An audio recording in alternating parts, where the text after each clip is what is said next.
कर आज उम्र भन कैद कड़ियों कर आज उम्र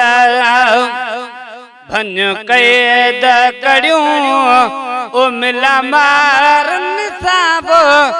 जन साजिय जो जड़ियों कर आज उम्र भन कैद कड़ियों मिला मारन साबो जन साजिय जो जड़ियों करे आजो उम्र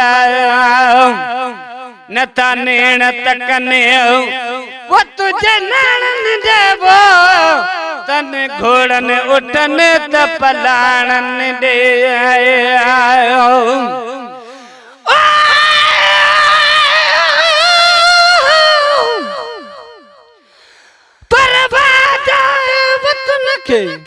आजे मुयास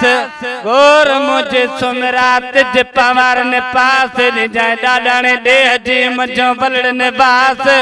पो मुया जे जियास तभी मुझा मड़ मलीर दे नता नेण तकने वो तुझे नाणन देवो तन घोड़न उठन त पलाणन दे आत भेरो कंदसे पंजे अबाणन दे आत भेरो कंदसे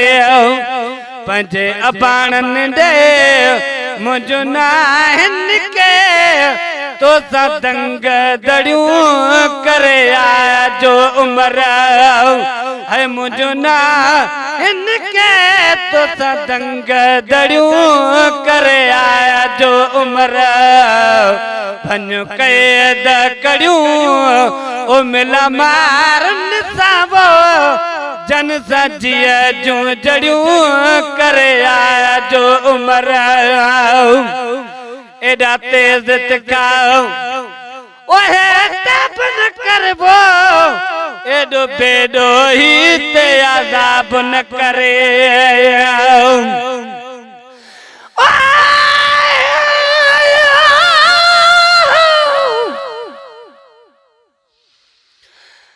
मारू मिट मली रजा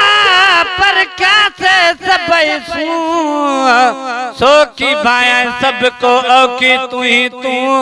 मोला मतो मुंह मुड़ो लाहे जबाद जो एडा तेज तिकाओ ओए तू ताप न करबो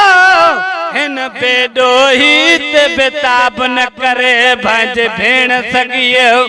तको आजाब न करे भज भेण सगियो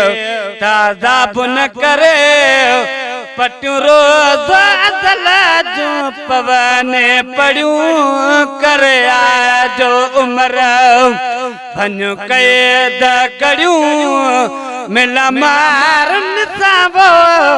जन साजिय जो जड़ियों करे आजो उम्र एडा जोर करे वो जोर मारन साबो छो तो बेर गंढी तू बेचार निसाए एडा जोर करे वो जोर मारन साबो छो तो बेर गंढी तू बेचार निसा मुझो पहतो पयलो बा प्यार निसा मुझो पहतो पयलो बा प्यार निसा मुझो अरे छे वनने त्यों रोज रड़ियों करे आजो उम्र है मुझो अरे छे वनने त्यों रोज रड़ियों करे आजो उम्र भन कैद कड़ियों मिला मारन साबो जन साजिय जो जड़ियों करे आजो उम्र करम चाहो चवे वो कदो कादिर हुई वो मिला मारन सा जन सा मतलब मुँह करम चाहो चवे कदो कादिर हुई वो मिला मारन सा जन सा मतलब मुँह छल वतन बनण जो थे में सबबु छल वतन बनण जो